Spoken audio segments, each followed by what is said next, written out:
허리를 다쳐서 꼼짝할 수 없기 때문에 응급실에 실려오시는 분들이 있답니다. 교통사고가 나서 실려오시는 분도 있지만 그런 사고가 아니라 열심히 꾸준히 성실하게 운동하다가 허리를 다쳐서 오는 경우가 왕왕 있다고 합니다. 운동을 안 한 것이 아니라 운동을 너무나 열심히 그리고 가르쳐준 대로 성실하게 하다 보니까 그러나 그 과정에서 운동법이 잘못되었거나 허리에 무리가 가는 운동을 해서 결국은 꼼짝달싹할 수 없어 응급실로 실려오는 안타까운 경우가 있다고 그래요. 그래서 서울대 재활의학과 정성근 교수님은 100년 운동이라고 하는 허리 관절, 목 등등 해서 그가 재활치료를 맡다 보니까 안타까워서 책을 여러 권 냈습니다.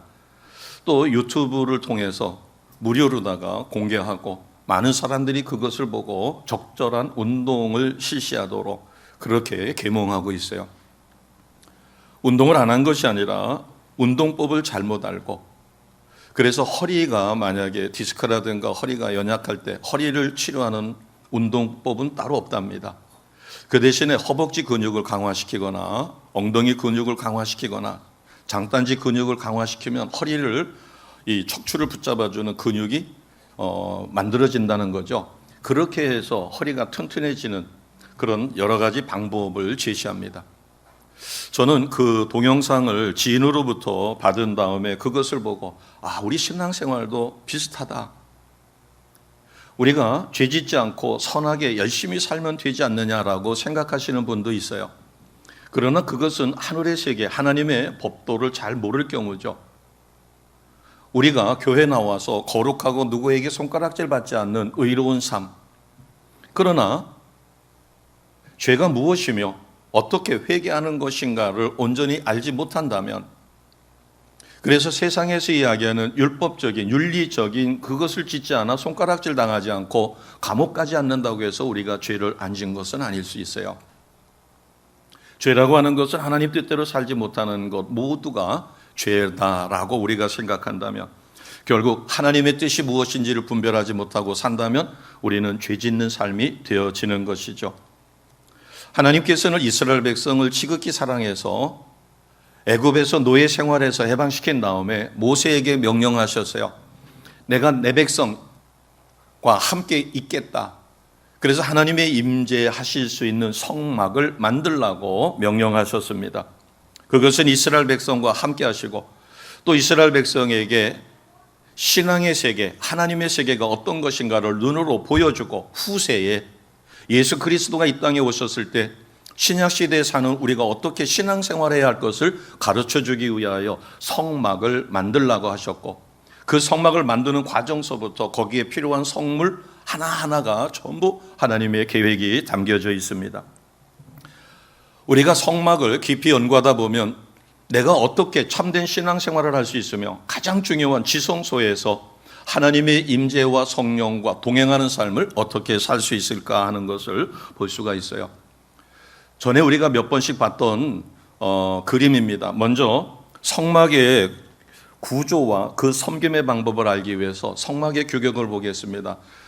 눈에다가 보시고 잘 기억해 두시기 바랍니다. 왼쪽 맨 앞에 그쪽이 동쪽입니다. 2.5m 이렇게 되어 있는데 그게 동문이죠. 동문을 열고 들어가면 바깥들 또는 성막들이라고도 합니다. 맨 처음에 보이는 것이 번제단이에요. 바깥들에는 두 개의 성물이 있습니다. 번제단이 있고 그 다음에 물두멍이 있어요. 그리고 가죽으로 4겹이 덮여져 있는 성소와 그 안에 지성소가 있습니다. 자, 이 3개를 잘 기억하시고요. 그 다음에 다음 그림을 보시게 되면 좀 더 세부적으로 번제단, 그 다음에 물두멍, 그리고 하얀 천으로 둘러쳐 있는 것은 세마포 포장이죠. 동서남북으로 쳐져 있습니다. 그 다음에 4겹으로 되어 있는 뚜껑을 이렇게 열고 그 안에가 보이도록 했어요. 그게 성소, 그 다음에가 지성소입니다. 우리는 앞서서 성막들의 은혜를 체험했고 그 다음에 성소에 관해서도 말씀을 함께 했습니다. 오늘은 가장 중요한 지성소에 대해서 우리가 말씀을 나눌 것인데 이것을 좀 더 세부적으로 소개가 되는 것이 다음 그림입니다. 잠깐 보실까요? 예, 요거는 성소하고 지성소예요. 왼편에 있는 것이 지성소. 이 지성소 안에는 성물이 하나 있습니다. 법궤. 그리고 그 옆에 좀 더 넓은 칸이죠. 성소가 있는데 성소에는 성물이 3개가 있습니다. 지성소를 바라보고 오른쪽은 북쪽이 되겠죠. 거기에는 떡상이 있습니다. 이스라엘 12지파를 상징해서 12개의 떡이 고여져 있는 떡상이 있고, 왼편에는 그 안에는 창문이 없어요. 완전히 가죽으로 덮개로 덮여 있는 어두운 곳이기 때문에 그것을 밝혀주는 등대가 있습니다. 그리고 지성소 바로 앞에 분향단이 있어요. 향을 피워 향을 자욱하게, 이 분향단, 이 4개의 성물을 잘 기억하시기 바랍니다. 지성소 그리고 성소. 그러면 이것은 평면도인데 옆으로 이렇게 좀 잘라가지고 측면도로 보겠습니다. 자, 이해하기 쉽게 옆을 이렇게 잘라놨죠. 그래서 맨 왼쪽이 지성소입니다. 지성소에는 법궤가 있어요. 그 다음에 옆에가 성소죠. 성소에는 아까 3개 기물이 있다고 그랬죠. 성물이. 오른쪽에는 떡상이 있고 왼쪽에는 등대가 있고, 지성소 바로 앞에 분향단이 있습니다. 그 다음에 바깥들 성막들에는 물두멍이 있고, 그 다음에 번제단이 있어요. 우리가 이미 잘 알고 있는 내용입니다. 그러면 성막들에서 성도들이 들어오면, 성도들은, 이스라엘 백성은 거기까지 들어올 수 있어요. 성막들까지. 성소나 지성소 안으로는 못 들어옵니다. 성소나 지성소는, 성소는 제사장들이 들어와서 순번을 정해가지고 거기서 사역을 해요. 떡상을 고이기도 하고 등잔에 심재를 바로 세우기도 하고, 그 다음에 향을 계속 피우고, 향을 피우다 보면 이제 재가 생기면 재도 치우죠. 그러나 일반 사람들이, 일반 이스라엘 백성들, 이방인들까지도 들어올 수 있는 데가 성막들이에요. 성막들에는 번제단이 있고 물두멍이 있습니다. 이 번제단은 제물을 완전히 불로 태워가지고 재만 남게끔 해서 하나님 앞에 드리는 것이죠. 이것은 불심판을 의미하기도 합니다. 또는 완전히 태워서 흔적도 없이 사라진다라고 하는 것은 온전한 헌신을 의미하기도 해요. 그 다음에 물두멍은 씻어서 거룩하게 하는 것이죠. 우리가 예수님을 영접할 때 성령의 불로 우리가 예수님을 영접하는 그 순간 우리는 거룩해지죠. 그래서 이것을 침례로 표현하기도 합니다. 바꿔 이야기하면 우리가 구원을 받죠. 예수님을 나의 구원자 주님으로 영접합니다. 지금 지성소와 성소와 성막들, 이것을 한꺼번에 완벽하게 해결해 놓으신 분이 예수님이셔요. 그래서 신약시대에 살고 있는 우리는 이와 같은 과정을 하나로 합쳐서 오직 예수님을 믿는 믿음만으로 구원을 받고, 그리고 구원의 표징으로 침례를 받습니다. 침례를 받는다는 것은 나의 옛사람은 살았다는 얘기예요? 죽었다는 얘기예요? 죽었다는 겁니다. 장사 지내는 거죠. 오른쪽을 보시면 옛사람을 벗고 새사람을 입으라. 옛사람은 죽었어요. 그래서 우리가 물속에 완전히 잠겼다가 물 밖으로 나올 때 숨을 쉬며, 그것은 부활을 상징해요. 부활의 첫 열매는 예수님이십니다. 그래서 우리는 하나님의 은혜로 이 성막을 완성시킨 예수님을 믿는 믿음만으로 우리는 성막들에서, 성소에서, 지성소에서 이루어지는 것을 우리는 한순간에 하나님 앞에 온전히 드릴 수 있는 택한 백성이 되었어요. 조금 전에 보셨던 그 그림을 잘 기억하시면서, 그러면 성소 안에는 어떠한 것이 있다고 그랬어요? 3가지가 있다고 그랬어요. 오른쪽에는 떡상이 있고, 왼쪽에는 불을 밝히는 등대가 있고, 그 앞에는 분향단이 있습니다. 자, 그러면 이 떡상은 예수님께서 자신을 이야기할 때 나는 오병이어의 기적을 일으키신 다음에 제자들을 가리키고 많은 회중을 가리킬 때 예수님이 자신을 생명의 뭐라고 말씀하셨을까요? 그렇죠. 생명의 떡이다. 그러니까 떡상에 떡을 고이는 것처럼 예수님을 우리는 먹고 마시죠. 예수님을 먹고 마신다는 것은 예수님의 말씀, 가르침을 내 온몸으로 받아들여서 우리는 예수님과 같은 누림의 삶을 이 세상에서 사는 겁니다. 그게 성소에서의 떡상이에요. 바꿔 이야기하면 우리가 예수님을 믿는다는 것은, 성소는 거룩한 곳이에요. 그곳에는 금으로다가 판지를 전부 다 금으로다가 입혀가지고 그 성소 안에는 금으로다가, 이 금이라고 하는 것은 순결하죠. 이것은 하나님의 거룩입니다. 우리가 예수님을 믿고 하나님의 자녀가 된다는 것은 하나님의 거룩한 성품을 온전히 본받는 것입니다. 그래서 우리가 실수할 때는 회개하고 하나님 앞에 보혈의 공로 의지해서 회개함으로 우리는 거룩함을 회복해요. 그래서 예수님이 자신을 생명의 떡이라고 말씀하셨어요. 그래서 우리는 예수님처럼 생각하고, 그러면 예수님을 먹고 마신다는 얘기는 우리 표현을 바꿔서 이야기하면 예수님처럼 뭐 하시고요? 생각하시고, 머리로 생각하죠. 예수님처럼 뭐 하시고요? 말하시고, 예수님처럼 느끼고, 예수님처럼 행동하며 예수님처럼 사는 것이 바로 성소 안에서의 금으로 둘러싸여 있는 그곳의 떡상과 등대와 분향단을 통하여. 그러면 분향단은 무엇을 의미할까요? 그것은, 분향단은 향을 피워서 향기가, 이렇게 연기가 촉하게 올라가게 하는데, 이 분향단의 그 자욱한 연기가 올라가는 것을 성도의 기도다, 이렇게 말씀합니다. 자, 그것은 계시록 8장 3절 4절에 나타나 있어요. 계시록 8장 3절 4절 말씀 같이 보겠습니다. 같이 합니다. 시작. 또 다른 천사가 와서 제단 곁에 서서 금 향로를 가지고 많은 향을 받았으니 이는 모든 성도의 기도, 모든 성도의 기도와 합하여 보좌 앞 금 제단에 드리고자 함이라. 4절입니다. 향연이 성도의 기도와 함께 천사의 손으로부터 하나님 앞으로 올라가는지라. 아멘. 우리가 하나님 앞에 기도하면 향로에 향을 쫙 피워서 연기가 하늘로 올라가는 것처럼 우리의 기도는 하나님 앞에 상달되어집니다. 그래서 향로에 분향단이라고 하는 향로입니다. 그 향로에 향을 촉하게 피우는 것처럼. 자, 그러면은 실질적으로 계시록 5장 8절에는 더 확실하게 말씀하셨어요. 이 향이 무엇을 의미하느냐? 성도의 기도다. 자, 같이 선포하겠습니다. 시작. 그 두루마리를 취하심에 네 생물과 24장로들이 그 어린 양 앞에 엎드려 각각 검은고와 향이 가득한 금대접을 드렸으니 이 향은 성도의 기도들이라. 아멘.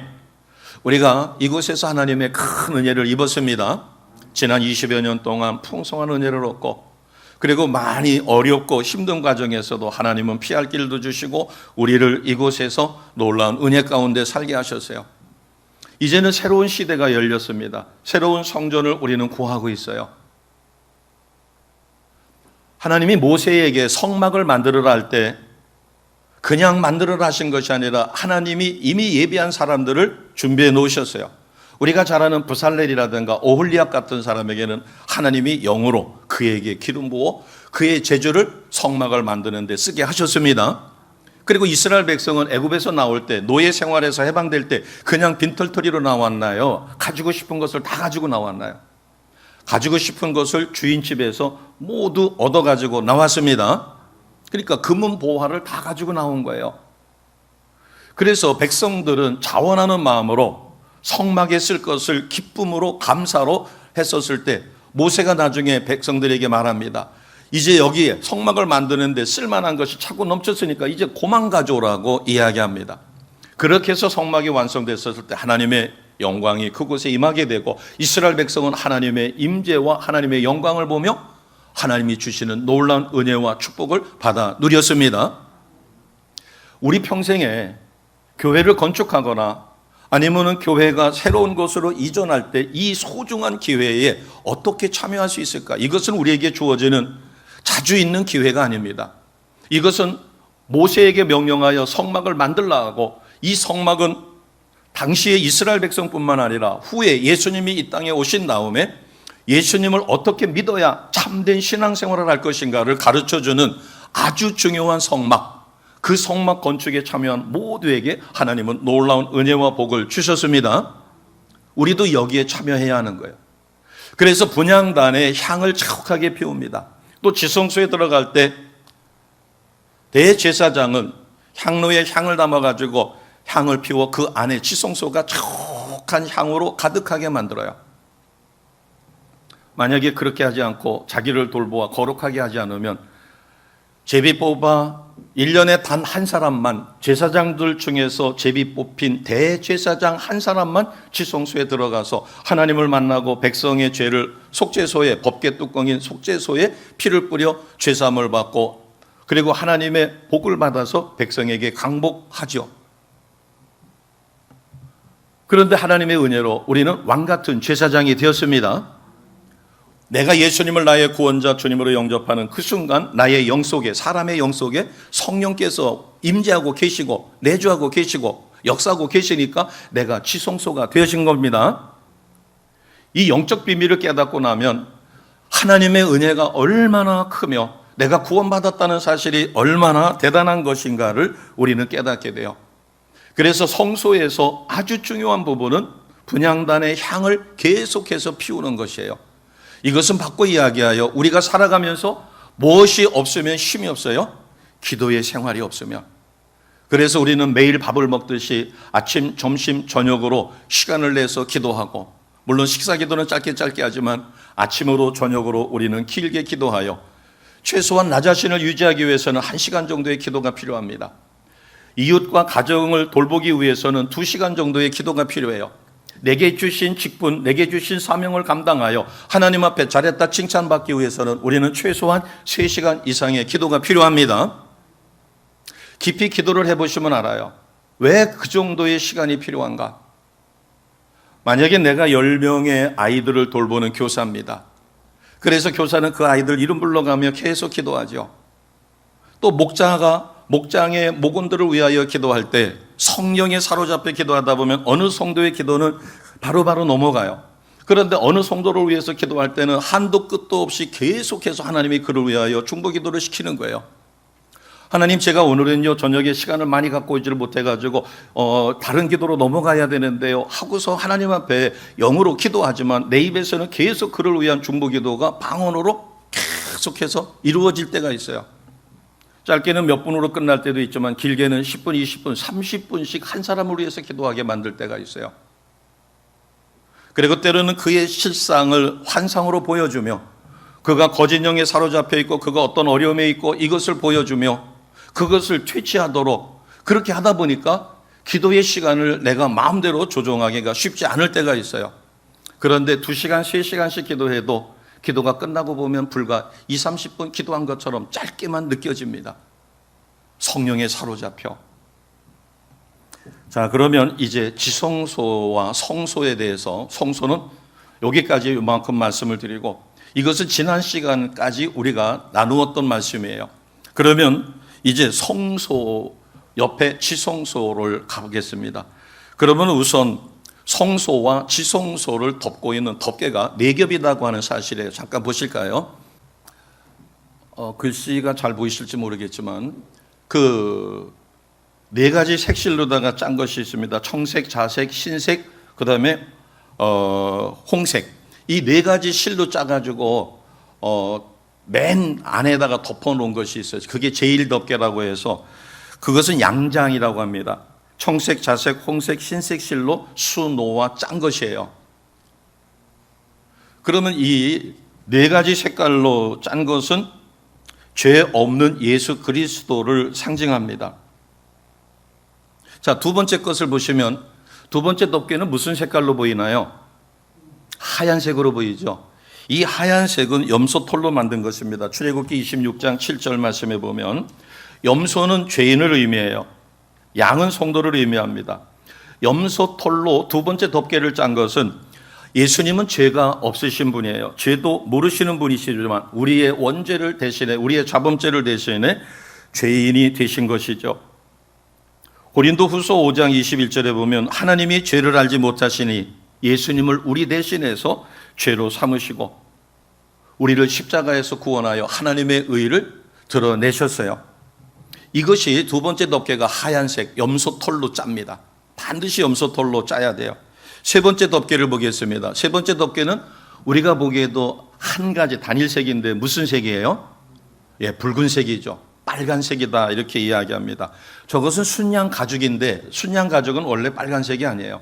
순양 가죽을 붉은색으로다가 물을 들여가지고 연결해서 만든 것이 세 번째 덮개입니다. 그러면은 순양 가죽으로 붉게 문드려서 만든 것은 바로 예수님이 십자가에서 모 흘리고 죽으실 것이에요. 피 흘려 죽으시는 보혈의 색깔을 빨갛게 표시한 것이에요. 그러니까 4개 덮개가 있는데 그 덮개 하나하나마다 다 의미가 있어요. 그러면 마지막 저쪽 끝에 이제 제4 덮개가 있는데 저거는 물개, 해달이라고 합니다. 물개 가죽으로 만든 것이에요. 물개 가죽으로 만들었기 때문에 비바람이 치거나 어떠한 폭풍우가 오거나 끄떡하지 않는 아주 튼튼한 것이에요. 그래서 해달 가죽으로 만든 것인데 태양열이나 비바람이나 모든 재해 공격으로부터 이 성막을 보호할 만한 아주 튼튼한 재료입니다. 그런데 특이한 사실은 물개 가죽을 보셔서 알겠지만, 해달 가죽을 보셔서 알겠지만 해달 가죽이 화려해요. 칙칙해요. 볼품이 없어요. 그러니까 이 성막 덮개의 맨 마지막 바깥을 덮고 있는 해달 가죽은 2가지 의미가 있습니다. 첫째는 예수 그리스도를 상징하는데, 예수 그리스도는 우리의 영원한 안식처입니다. 영원한 보호처입니다. 코로나가 아무리 위협하고 한다 할지라도 우리는 예수 안에서 안전할 수 있다라고 하는 것이, 이게 해달 가죽이에요. 아주 튼튼합니다. 그런데 아까 볼품이 있다고 그랬어요? 볼품이 없다고 그랬어요? 볼품이 없다고 그랬어요. 칙칙한 색깔이에요. 볼품이 없어요. 이것은 무엇을 의미할까요?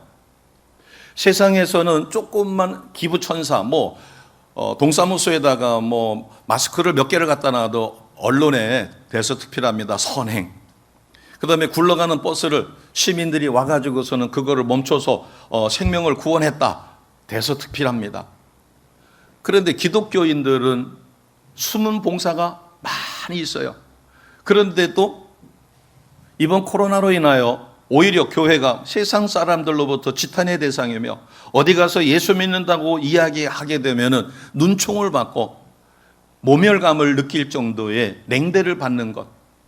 그래서 저 성막을 덮은 4번째 덮개는 해달 가죽인데 볼품이 있다 없다? 볼품이 없어요. 이것을 후에 우리가 예수님을 잘 믿고 하나님 기뻐하시는 삶을 살아도 세상으로부터 스포트라이트를 받거나 세상으로부터 높임을 받거나 예수 잘 믿는 것이 세상에 명예가 될 수 없다는 것을 가르쳐 주시는 것입니다. 예수님을 믿는 것은 세상에서 보면 화려하거나 대단한 성공처럼 보이지를 않을 수 있다는 것이에요. 자, 그러면은 다음 그림을 통해서 이제 성막 안으로 들어가기 바로 직전을 보겠습니다. 휘장에 대해서 우리가 볼 것인데, 우리 바로 눈앞에 있는 것은 기둥이 몇 개예요? 5개예요. 기둥이 5개는 성소입니다. 성소에 휘장이 있어요. 그리고 그 뒤에 이렇게 손을 위로다 올린 것처럼 3개의 그 상징이 있고, 거기는 기둥이 4개예요. 그 4개의 기둥에 둘려쳐 있는 커튼, 우리식으로 표현하면 커튼이에요. 휘장, 커튼. 그것이 지성소의 휘장이에요. 그러니까 성소와 지성소를 구별하는 휘장. 저기에는 그 스랍의 모양으로, 그래서 출애굽기 26장 32, 33절, 또 출애굽기 26장 36절에서 37절에 보면 어떻게 만들어라고 되어 있습니다. 즉 휘장이라고 하는 것은 성소와 지성소 사이에 쳐져 있는 커튼인데, 저 지성소를 가로막고 있는 휘장을 열고 지성소 안에 들어갈 수 있는 사람은 여러 명이라고 그랬어요? 1명이라고 그랬어요? 1년에 단 1명. 제사장들 중에서 제비를 뽑습니다. 제비를 뽑는다는 것은 하나님의 선택을 받는다는 거죠. 그렇게 해서 1년에 속죄일, 대속죄일이 이스라엘 원력으로 따지면 내일입니다. 그래서 내일까지 10일 동안 전 세계가 모든 열방이 함께하는 회개하는 운동을, 또 기도회를 갖고 있죠. 자, 그러면 어떻게 해야 저 지성소에 들어갈 수 있을까? 대제사장만이 들어가는데 히브리서 10장 20절 말씀을 우리가 같이 선포하겠습니다. 같이 합니다. 시작. 그 길은 우리를 위하여 휘장 가운데로 열어놓으신 새로운 살 길이요, 휘장은 곧 그의 육체니라. 아멘. 휘장이 뭐라고 얘기했어요? 예수님의 육체다. 그러면 예수님의 육체가 어떻게 되어야 저 휘장이 열리고 모두가 지성소 안으로 들어갈 수 있을까? 그것을 가르쳐 준 것이 마가복음 15장 38절입니다. 같이 하겠습니다. 시작. 이에 성소 휘장이 위로부터 아래까지 찢어져 둘이 되니라. 아멘. 이것은 우리에게 무엇을 의미할까요? 왜 성소와 지성소 사이에 지성소를 치고 있는 그 휘장이 위에서부터 아래로, 그 휘장은 아주 튼튼합니다. 칼로 찢어도 잘 찢어지지가 않아요. 그렇게 튼튼한 휘장인데 어느 누가 손을 대지 않았는데 예수님이 십자가에서 운명하시는 그 순간 휘장이 위로부터 아래로 찢어져서 나눠졌습니다. 그런데 아까 히브리서 10장 20절에는 그 휘장은 누구의 몸이라고 그랬어요? 예수님의 몸이에요. 그러니까 결국 우리를 구원하기 위하여 예수님의 몸이 찢어져야 된다. 바꿔 이야기하면 십자가에 피 흘려 죽으셔야 인류의 원죄 자범죄가 해결되고 예수님을 나의 구원자여 주님으로 믿는 자가 하나님의 자녀가 됩니다. 그것을 가르쳐 준 것이에요. 그래서 성소와 지성소 사이의 휘장이 위로부터 아래로 갈라졌어요. 그러면 이것은 우리에게 어떤 신앙생활을 이야기할까? 내가 예수님 믿기 전에 옛사람의 성품을 그대로 가지고 예수 믿으면 구원 받았을까요? 못 받았을까요? 구원을 못 받았어요. 목사님, 저는 성질이 개떡 같아요. 그런데 뒤끝은 없어요. 개떡 같은 성질을 바꿔야 합니다. 기질 자체는 바꾸질 않아도 돼요. 왜? 하나님이 만들어주신 독특한 거니까. 그러나 우리는 성품은 바꿔야 합니다. 인격은 바꿔줘야 합니다. 자, 오른쪽을 보세요. 우리는 무엇을 벗어내야 돼요? 옛사람을 벗어야 돼요. 그리고 무엇을 입어야 돼요? 새 사람을 입어야 돼요. 옛사람이라고 하는 것은 우리의 육신도 휘장과 같아요. 휘장이 찢어져서 갈라졌을 때 예수님을 통하여 지성소로 우리가 들어갈 수 있던 것처럼 내가 예수님을 영접하여 나의 구원자 주님으로 영접함으로 내 영 안에 성령께서 임재하심으로 내가 지성소가 되었습니다. 그래서 우리는 하나님 앞에 기도하면 하나님 앞에 기도가 바로바로 상달돼요. 구약시대는 1년에 단 한 번 제사장들이 제비를 뽑아가지고 뽑힌 사람이 들어가 짐승의 희생의 피를 가지고 그 법궤 뚜껑인 속죄소, 시은소라고 하는 그것에 피를 뿌려 죄 용서를 받고 하나님 앞에 복을 받아 백성들에게 복을 빌어줬어요. 강복. 그래서 축도가 그래서 있는 거예요. 그런데 우리는 예수님을 믿는 그 순간 나의 육신, 옛사람은 죽고 새 사람으로 거듭났습니다. 부활한 것이죠. 부활의 첫 열매는 누가 되셨어요? 예수님이. 그래서 나의 옛사람은 죽고 새 사람으로 거듭났어요. 이것을 가장 알기 쉽게 표현해 준 게 침례입니다. 침례는 우리가 완전히 물속에 잠기죠. 물속에 잠긴 옛사람. 그러나 물 밖으로 푹 하고 숨을 내쉬며 물 밖으로 나왔을 때는 예수님의 부활에 참여한 새 생명, 새 사람으로 이제는 새롭게 우리는 성령의 인도 속에 말씀과 기도의 삶을 살아가게 됩니다. 그러니까 우리는 지성소가 내 영 안에 이루어졌다. 하나님이 이것을 위하여 예수님을 희생하셨고 성경의 성막의 모든 것은 예수님을 상징하는데 그래서 우리는 어떤 삶을 살아야 할 것인가를 눈으로 보듯이 가르쳐 주신 것이에요. 하나님은 어느 곳에만 계셔요. 무소부지하셔서 어느 곳이나 다 계시지만 이스라엘 백성에게 하나님의 임재를 보여주시기 위해서 지성소, 법궤, 시은소 위에서 백성의 죄를 용서해 주셔요. 물론 백성들이 번제물을 가지고 와서 자범죄라든가 이런 것을 용서받아요. 그때 그렇게 해서 살아요. 그러나 온 백성의 죄와 그들에게 복을 주시기 위해서는 반드시 속죄소 위에 대제사장이 희생의 피를 가지고 와서 뿌림으로 용서받고 그래서 죄를 용서받는 데는 반드시 생명의 피가 필요한 것이죠. 그래서 이 지성소는 하나님의 임재, 이것을 의미합니다. 성막들에서는 번제단과 번제물로 또는 물두멍에 손을 씻고 성결하게 함으로 그 하나님의 의를 체험한다면 성소는 금으로 둘러쳐져 있으며 떡상과 등대와 분향단을 통하여 하나님의 거룩을 체험합니다. 우리가 예수 믿고 변화가 안 일어난다면 성소 안에 떡상이 있고 등대가 있고 분향단이 있어요. 그리고 성소 안은 완전히 금으로다가 둘러쳐져 있어요. 그 조각목이라고 하는 그 판지를 금으로다가 씌워가지고 벽을 다 했기 때문에 완전히 황금으로 둘러쳐져 있어요. 우리가 예수님을 믿으면 반드시 성소처럼, 성소도 거룩한 황금으로 되어 있는데, 우리가 예수님을 믿고 내 성품이 안 바뀌어가지고 세상 사람들이 봤을 때 아이고 저게 예수 믿는다고? 아이고 나 저 사람 보면 예수 믿기 싫어.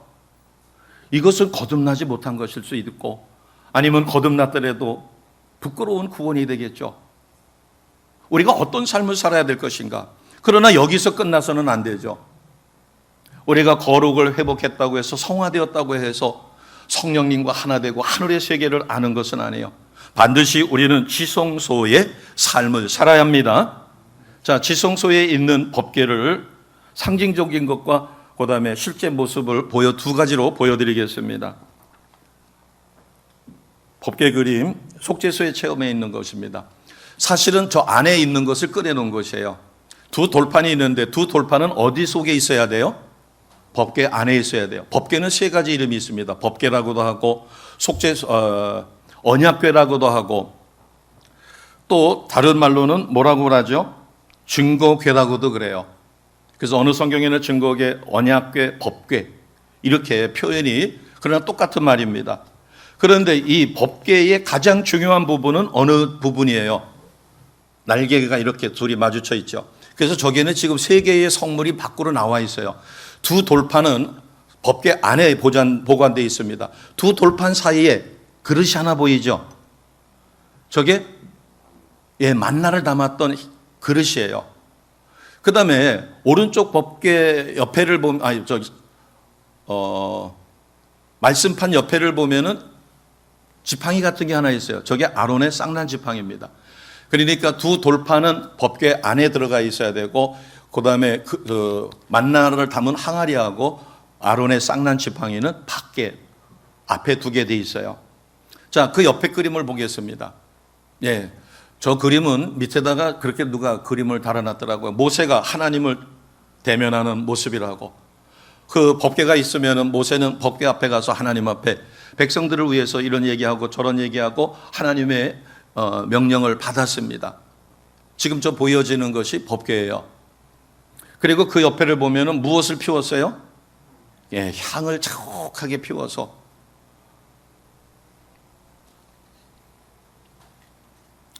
그러면 이 지성소 안에 유일하게 법궤만 있는 이유가 있어요. 왜 그럴까요? 법궤 속에는 뭐가 있다고 그랬죠? 십계명의 그 언약을 담은 두 돌판이 있어요. 그 돌판이라고 하는 것은 말씀을 상징하죠.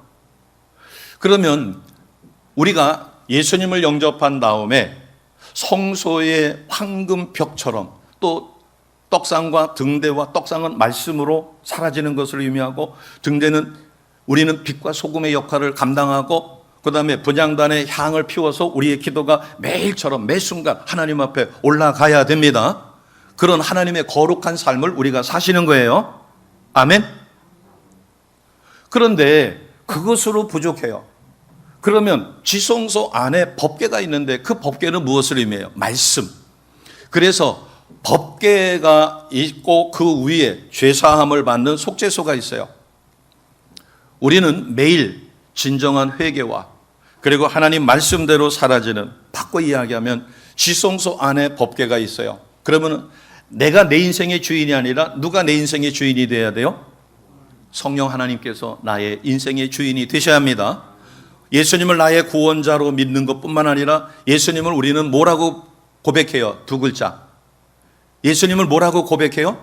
주님이라고 그래요. 로드, 주님. 나의 주인님. 그렇기 때문에 내 인생은 내 거예요? 주님 거예요? 주님의 것이에요.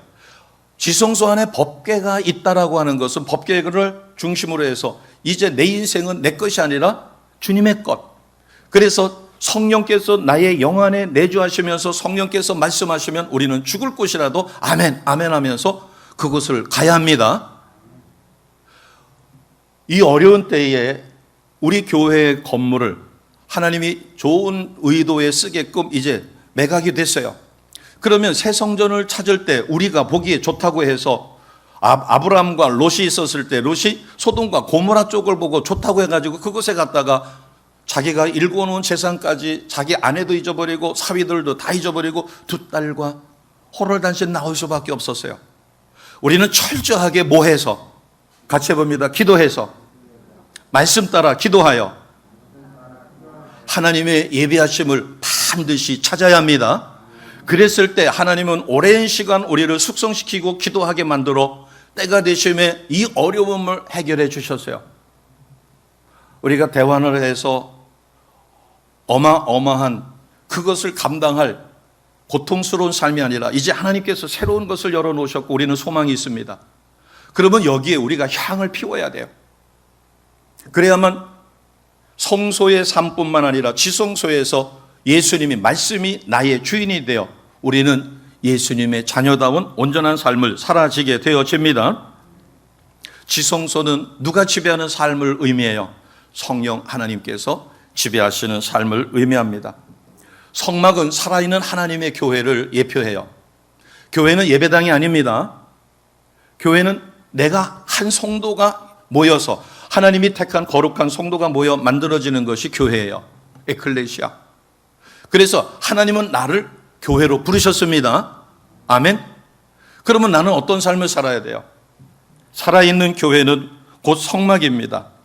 사람은 세 가지로 되어 있어요. 육신이 있습니다. 몸. 그 다음에 우리의 정신세계 스피릿이라고 하는 정신의 세계 혼이 있어요. 같이 봅니다. 몸, 혼. 세상 사람들은 두 가지가 있어요. 몸이 있고 혼이 있어요. 그래서 정신력 가지고 서로 혼의 세계에서 살아요. 그러니까 혼의 세계는 하나님을 몰라요. 하나님이 열어주셔야 알아요. 그래서 반드시 하나님이 택한 백성은 무엇이 살아있어야 돼요? 영이 살아있어야 돼요. 그래서 우리가 예수님을 영접하는 것도 하나님이 나의 영을 붙들어 은혜를 주셨기 때문에 내 영이 예수님을 영접할 수가 있었습니다. 그러면 하나님은 나의 몸, 혼, 영, 이 셋 중에 어디 계셔요? 영 속에 계셔요. 정확하게 하셔야 됩니다. 혼의 세계는 아니에요. 영에 계시기 때문에 바꿔 이야기하면 우리가 성막을 놓고 봤었을 때 그 바깥뜰이라고 하는 성막뜰이 있죠. 뜰에서는 번제단과 물두멍을 통하여 하나님의 의로움, 성화 이것을 체험할 수 있어요.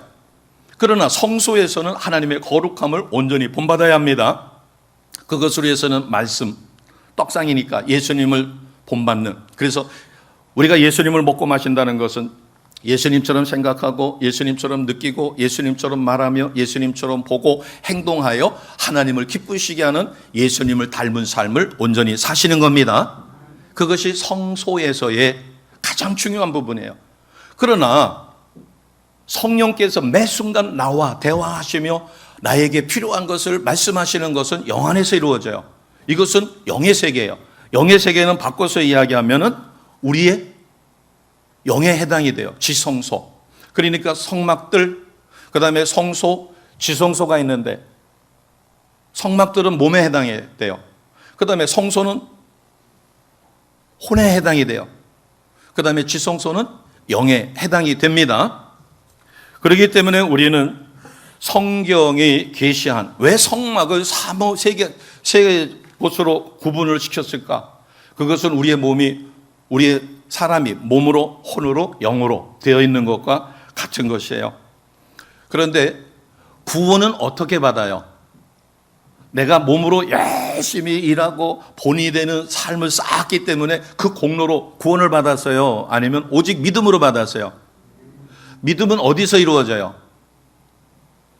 몸, 혼, 영. 물론 이 세 개가 다 한꺼번에 작동을 하겠죠. 그러나 궁극적으로 이루어지는 것은 어디서 이루어져요? 예수님을 나의 구원자 주님으로 영접하는 것은 몸이 받아들여요? 혼이 받아들여요? 영이 받아들여요? 영이 받아들여요. 영이 받아들여가지고 혼에게 너는 이제 하나님의 자녀야. 영이 혼에게 명령하면 혼은 몸에게 명령하여 몸이 움직이는 거예요. 그러니까 하나님의 세계는 지성소에서 성소로, 성소에서 바깥들로 하나님의 은혜가 역사하시는 통로는 지성소, 성소, 바깥들. 그런데 우리가 체험하고 세상 사람들이 나를 봤었을 때 저 사람은 예수 믿는 사람이야 라고 하는 것은 그들은 영이 죽었기 때문에 나의 영은 못 봐요. 그래서 그들이 나를 보는 것은 뭘 보는 거예요? 몸을 보죠. 내가 헌신하고 수고하고 섬겨주고 이러는 것을 보니까 결국은 성막으로 이야기하면 어디에 해당되는 거예요? 성막뜰에 해당이 돼요. 그러니까 성막뜰을 보고 그 다음에 성소를 보고 그 다음에 지성소를 보는 거예요. 그래서 우리가 예수님을 온전히 닮은 모습으로 성령의 인도하심을 받게 되면 세상 사람들은 우리를 통하여 예수님을 만나게 되어집니다. 하나님의 세계는 지성소에서 성소로, 성소에서 바깥들로 이렇게 이어지지만 우리의 신앙적인 체험은 바깥들에서, 성막들에서 성소로, 성소에서 지성소로. 그래서 우리는 어디까지 이르는 삶을 사셔야 돼요? 지성소에 하나님을 온전히 누리는, 바꿔 이야기하면 누구와 동행하는 삶을 사시는 거예요? 성령 하나님과 동행하는 삶을 사는 겁니다. 그것은 바꿔 이야기해서 누구의 삶을 온전히 본받는 거예요? 예수님처럼. 그래서 성소에 예수님을 상징하는 떡상, 등대, 분향단. 예수님도 기도의 용사셨죠. 우리도 기도의 용사가 되셔야 합니다. 우리는 떡으로만 살 것이 아니라 말씀으로 사라져야 되고, 우리는 세상의 빛이에요. 예수님께서 눈먼 시각장애자를 눈을 띄워준 다음에 예수님이 자신을 뭐라고 그랬어요? 나는 세상에 뭐로 왔다? 빛으로 왔다. 굶주려서 배고픈 사람들에게 오병이어의 기적을 일으켜가지고 그들을 배불리 먹여주고 나서 예수님은 자신을 말할 때 뭐라고 그랬어요? 나는 생명의 떡이다. 나는 세상의 빛이다. 그래서 우리는 말씀 떡을 먹고, 그래서 예수님처럼 사라지는 놀라운 은혜의 삶을 살아지게 됩니다. 제가 이렇게 이해를 돕기 위해서 따로 이야기했지만 구원은 한순간에 완벽하게 이루어집니다. 그래서 우리가 온전한 구원받은 자면 예수님의 성품을 드러내는, 그래서 성막들에서, 성소에서, 지성소에서 이루어지는 이와 같은 삶을 머릿속에 담으시고 성령께서 나의 영 속에 임하셔서 매 순간 나에게 가르쳐 주시는 온전한 삶을 살아지는 것입니다. 내가 하나님 뜻대로 살지 못하면 그게 뭐예요? 그게 죄예요. 내가 도둑질도 안 했고, 남 등쳐먹지도 않았고, 남에게 악한 짓도 안 했고, 누구한테 손가락질 받을 만한 일을 안 했어요. 그것은 세상의 윤리고 세상의 죄입니다. 그러나 하나님이 나에게 기도하라, 나라와 민족을 위해서 눈물 뿌려 기도하라, 그리고 교회를 내가 이렇게 앞으로 쓰겠으니까 네가 이러이러한 직분을 감당하라고 해서 우리가 매 순간 최선의 삶을 살지 않으면 그것은 바로 죄가 되어집니다. 그래서 우리는 하나님 앞에 회개할 게 없는 게 아니라 영안이 열려서 은혜를 받고 보면 내가 하나님 앞에 내려놔야 될 것이 너무 많은 거예요. 일전에 제가 말씀드렸죠. 코로나로 인해서 제가 마음고생을 하고 있었을 때 하나님이 저의 믿음의 밑바닥을 보여주셨어요. 네가 왜 두려워하느냐?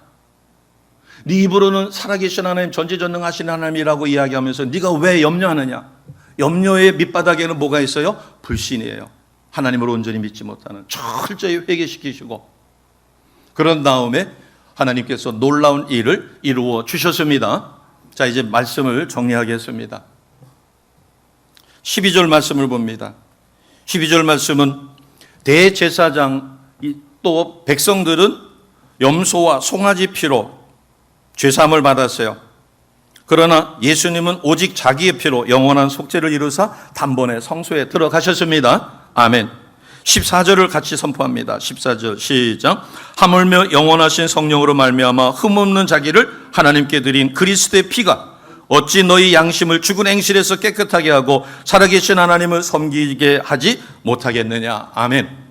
우리는 예수님의 은혜로 구원 받았습니다. 그래서 하나님, 성령 하나님과 동행하는 온전한 삶, 내 영 속에 지성소가 이미 이루어졌고, 이로 인해 성령 하나님이 나를 내주하시며 24시간 나와 동행하시며 하나님 뜻대로 사라지는 거룩한 백성 만들어 주십니다. 우리는 예수님처럼 생각하고, 예수님처럼 보고, 예수님처럼 듣고 말하고, 예수님처럼 행동하며 하나님을 기쁘시게 하는 온전한 삶, 이것이 바로 지성소를 누리는 하나님의 은혜의 삶인 것을 확실히 믿습니다. 그래서 우리가 기도의 향, 그래서 크리스찬은 딱 세 가지, 두 날개가 있어요. 말씀과 기도의 삶이고, 말씀과 기도로 누구의 인도하심을 받아야 돼요? 성령 하나님의 인도하심을 받을 때 우리는 승리의 삶이요, 하나님 기뻐하시는 열매 맺는 온전한 삶을 살아지게 되어집니다.